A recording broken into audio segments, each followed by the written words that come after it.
What's up, everybody? We're Side After Dark out of Brooklyn, New York. I'm Dan Berg. I'm C for Graffiti. Check out our music and check out us reacting to Fuzzy Freaky by the legendary David Byrne. This was suggested to us by our patron Daniel Lampinski. Shout out to you, Daniel. We appreciate you. If you don't know, all of our reactions are chosen by our patrons on Patreon, so go over there, check it out for as little as $1 a month to get involved in our content decisions and get to see all of our content. So that's about it. Definitely thumbs up if you enjoy this video.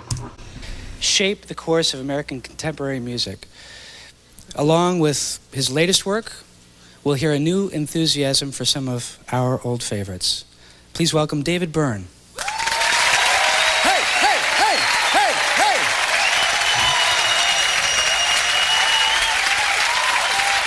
Hey, hey!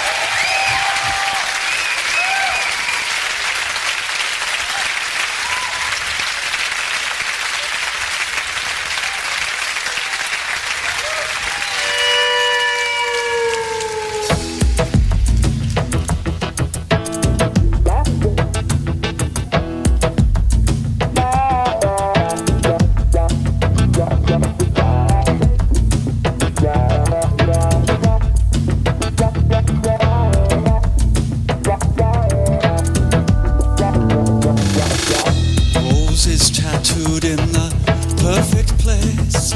She bears the burden of a pretty face. The monkey boy, the leopard girl, the strange is also beautiful. It's summertime and the grass is high.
Changing size. Who was it? Jump on it. He's talking trash, and he can't get back. But he's built to last. Inspired, desired. I'm walking lower, but my grass has grown, and I won't stay down. Excited, delighted.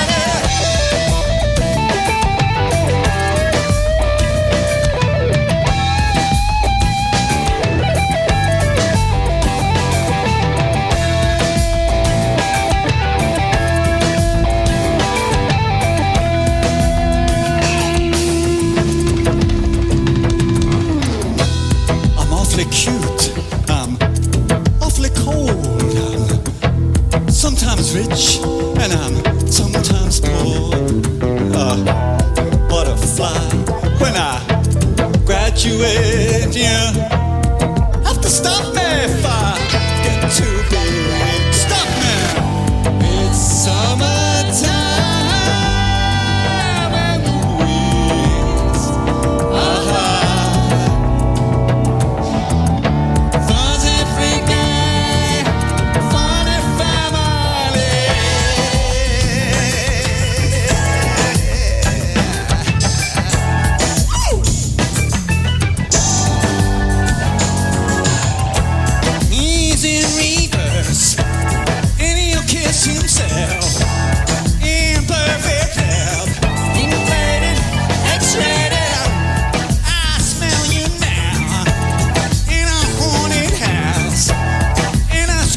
Sound inspired, desire.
Thank you, David. Yeah, that was sick. That was, I don't know. I have a lot to say.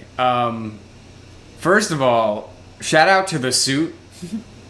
That's wild. The pink fuzzy suit. You think that was custom made for him? I definitely do. Shout out to the 90s where this can only happen, right? This looks very, very 90s to me. 1998?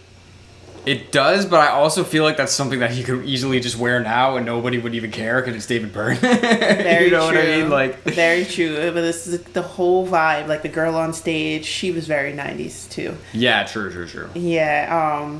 This sounded like one of his songs on Remain in Light. There's something about the wah wah and the bass. I forgot what the song is. I'm up in the lanes. Oh, I'm up in the lanes. I'm something and something. Behind me, behind. I forgot how that. It definitely has kind of that funk kind of, that funky kind of. Wagga wagga wagga wagga. And I think a lot of that is his. It sounded like he had his guitar through like an auto wah. Yeah, for definitely. a lot of the song. Definitely through some kind of wah.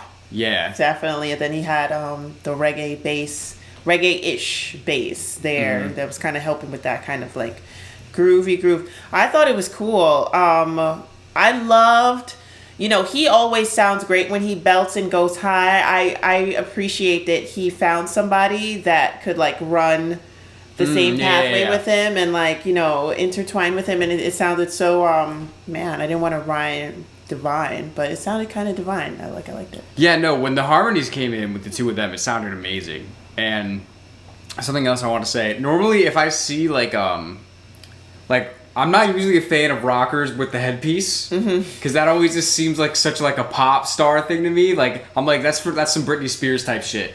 You know what I mean? But for him, I don't mind it because it's just like perfect for him because he always feels like somebody that has to be moving. You know 1 what second, I mean? please. 1 second, please. But I just see him as like if he has to be at the mic stand, I feel like it could be a little confining for him. Well, I mean, yeah. You know what I mean? It can't be the suit and the mic stand. Like, you know what I mean? He looks tightly packed in his suit. Yes. And that's enough. Exactly. So for some reason, I just didn't even mind it at all. I'm like, this is perfect for what he's doing. And not that really really in the song at all, but I just like that. Yeah. I didn't even notice the headpiece. I always think a headpiece belongs with like a guitar. Like yeah. But I'm just gonna leave that. But I'm alone. saying the headpiece is corny. That's what I'm saying. Yeah, it is. It belongs. Yeah. But I actually thought he was lip syncing because I didn't notice the headpiece right away, and like he opened his mouth and I was just like in my head, I'm like, this is so not like him to be a lip syncer. I was what WTF? And then she started singing, he started singing with her. I was like, no, this is live. Like, you know what I mean? Like yeah. So Oh, big shout out to the drummer too. I like the way that he used the electronic drums. Superman. Yeah, big shout out to Superman. Big shout out to Clark Superman. Kent. That's right. Yeah, I like the way that he had the electronic drums in the kit, and he used them not too much. Yeah. You know what I mean? He used them just the right amount. So shout out to that. Yeah, I thought this was a good collective where it was clear that there was a band leader though, and it was clear that there was one star, not just because he was wearing pink and fuzz, but it was clear that the setup, even though it looked like a 4-piece band, it was one guy's band with musicians that were happy to play. I feel he always seems to be surrounded by good energy. But this song was really cool, really funky. I don't know.